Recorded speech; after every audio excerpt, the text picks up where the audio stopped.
اللہ رب العزت نے قرآن مجید میں خاص طور سے رمضان المبارک کا مقصد صرف یہی بتایا ہے، 2 یا 3 مرتبہ یہ آیت آئی ہے جس کے اندر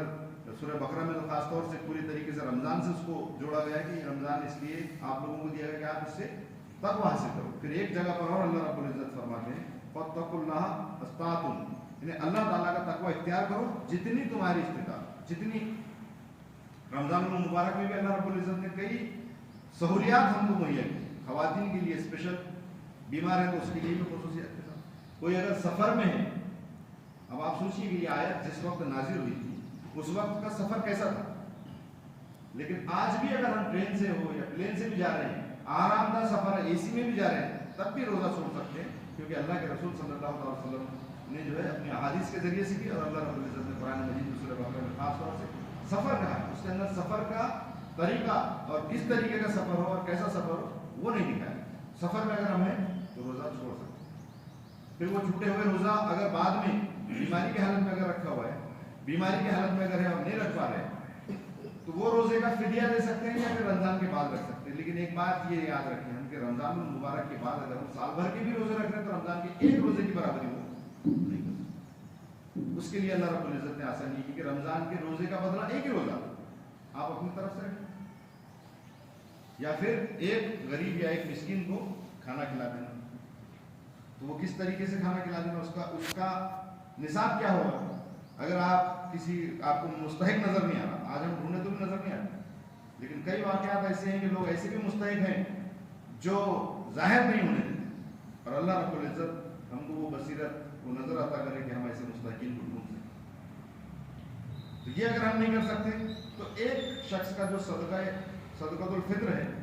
اس کا فدیے کی قیمت اتنی ہوتی ہے، پھر اس میں ہم اپنا الگ الگ نصاب کرتے ہیں، گیہوں کا، چاول کا، کھجور کا، کشمش کا، اس حساب سے ہم اپنے روزے کا فدیہ دے سکتے ہیں۔ تو پھر یہ اللہ رب العزت نے جو انعام رمضان المبارک کی شکل میں ہم پر سایہ فگن کیا تھا جو گزر چکا ہے، تو ہمیں یہ سوچنا چاہیے کہ ہم نے اپنا تعلق قرآن سے کتنا جوڑا اور ہم نے اللہ رب العزت کا تقویٰ کتنا اختیار کیا۔ یہ اصل پیغام ہمیں رمضان المبارک سے ملتا ہے۔ رمضان المبارک کے اندر جو واقعات اللہ کے رسول صلی اللہ علیہ وسلم کی زندگی میں گزر چکے ہیں ہمیں اس کی اسٹڈی کرنا چاہیے۔ رمضان آنے سے پہلے میں خاص طور سے اپنے کچھ دوستوں کو بولتا ہوں کہ وہ جو ایک آیت ہے توبوا الی اللہ توبۃ نصوحا، کہ سچی پکی توبہ کرو، اس کی ترجمہ اور تفسیر پڑھ لینا چاہیے، اور اس کے بعد رمضان المبارک میں ہمیں اللہ رب العزت کے سامنے توبہ کے لیے کرنا چاہیے۔ جب سمجھ میں ہم نے اپنے گناہوں سے اللہ رب العزت سے معافی مانگی، مغفرت مانگی، اپنے استطاعت پر اللہ رب العزت کے سامنے ہم روئے، گڑ گڑائے، تہجد میں، افطار میں، سحری میں، تراویح کے بعد، کئی نمازوں کے بعد، اور پھر رمضان المبارک کے بعد میں ہم نے جن گناہوں سے اللہ سے معافی مانگی، جھوٹ، غیبت، چغلی، چوری، چکاری، ساری چیزیں، پھر اس پر ہم عمل کریں، تو یہ ظاہر کرتا ہے کہ ہمارے اندر کچھ نہ کچھ حد تک منافقت ہے۔ منافق کے معنی کیا ہوتے ہیں کہ ایک طرف سے داخل ہوا اور دوسرے طرف سے نکل گیا، جو بات آتی ہے نا ایک کان سے سنے دوسرے کان سے نکل۔ تو منافق کی نشانی یہ ہے کہ وہ صبح مومن ہے تو شام میں منافق ہے، اسلام سے پھر گیا۔ تو اس طریقے سے ہمیں سوچنا چاہیے کہ ہم رمضان المبارک میں پہلے روزے سے داخل ہو گئے اور عید آتی ہے اگر نکل گئے تو پھر وہ ہمارے اعمال، وہ رمضان المبارک میں ہم نے جو اللہ رب العزت کے سامنے دعائیں کی، وعدے کیے کہ اب میں یہ گناہ نہیں کروں گا، پھر وہی گناہ کے اوپر ہم چل رہے ہیں، تو یہ رمضان المبارک میں ہمارا ویسے ہی گزر گیا جیسا پچھلے رمضان ہم نے گزارا۔ اگر انسان کی ایمان والے کی پرسنالٹی کے اندر کوئی ڈیولپمنٹ نہیں ہے رمضان المبارک سے، وہ اپنے آپ میں تبدیلی محسوس نہیں کرتا ہے، تو پورے رمضان المبارک کے اوپر اسے غور و فکر کرنا چاہیے۔ اللہ کے رسول صلی اللہ علیہ وسلم کی ایک حدیث ہے جس میں آپ صلی اللہ علیہ وسلم فرماتے ہیں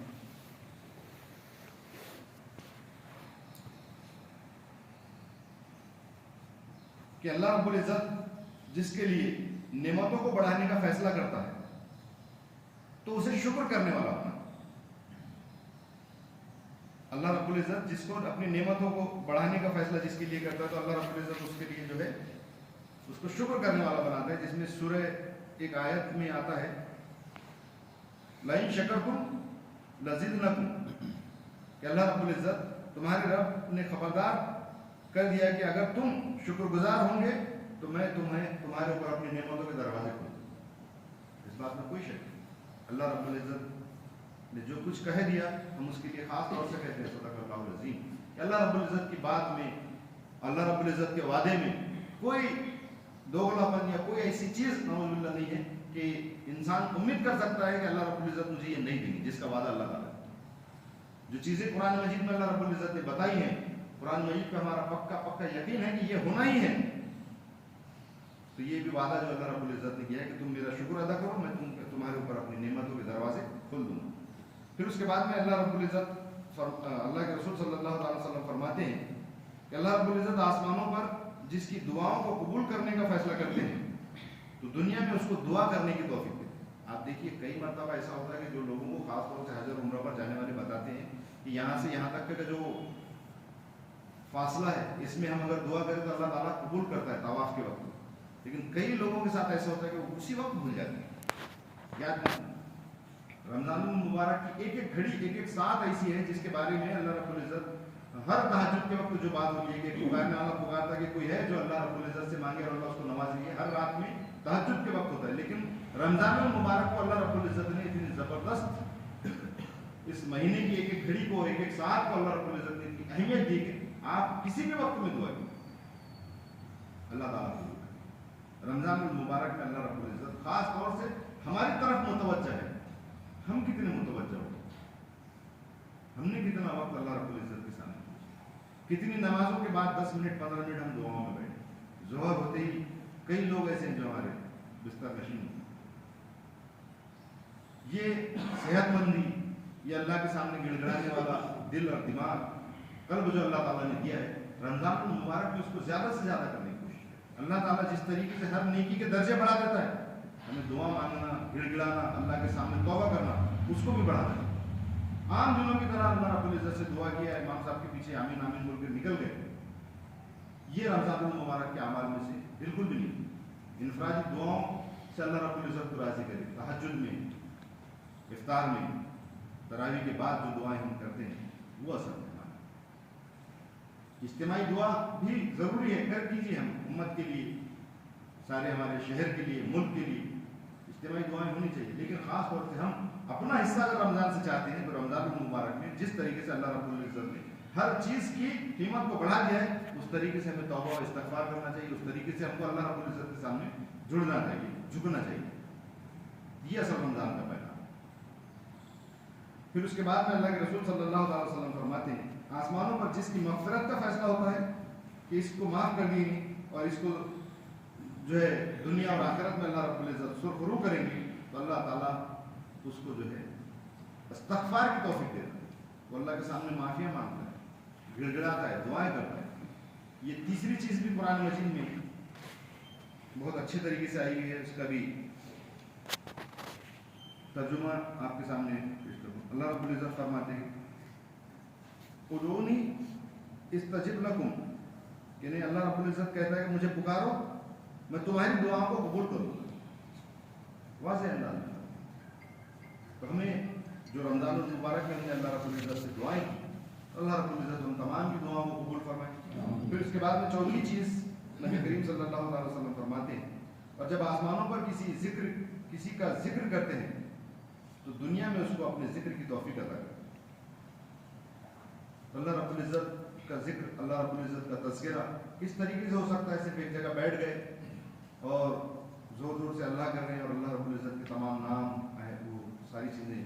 دہرا رہے ہیں، یہی ذکر نہیں۔ سب سے بڑا ذکر اگر کچھ ہے اللہ رب العزت کو ہے قرآن مجید۔ ہم چند آیاتوں کو سلیکٹ کر لیتے ہیں، ان کو آیت کریمہ بول کر چند چیزوں کو ہم سلیکٹ کرتے ہیں آیت کریمہ کے طور پر اور اسی کو پڑھتے ہیں کھجور کی گٹلیوں پر، املی کے بیجوں پر۔ ایسا نہیں کرنا چاہیے، جبکہ ہم کئی مرتبہ قرآن کو قرآن مجید، قرآن کریم کہتے ہیں۔ پورا کا پورا قرآن، اس کی ایک ایک آیت قرآن کریم جس میں اللہ رب العزت نے مومنین کی صفات بیان کی، جس کے اندر اللہ رب العزت نے مومنین کو جنت کی بشارتیں دی، جس میں اللہ رب العزت نے ان لوگوں کو جو اسلام میں داخل نہیں ہے کس طریقے سے عذاب دیا جائے گا، اور وہ ایمان والے جو کچھ گناہ کرتے تھے پھر توبہ کرتے ہیں، ان کی صفات بیان کی۔ ہمیں اس میں غور و فکر کرنا چاہیے۔ اللہ رب العزت کا ذکر سب سے بہترین ذکر اگر کچھ ہے تو وہ قرآن ہے۔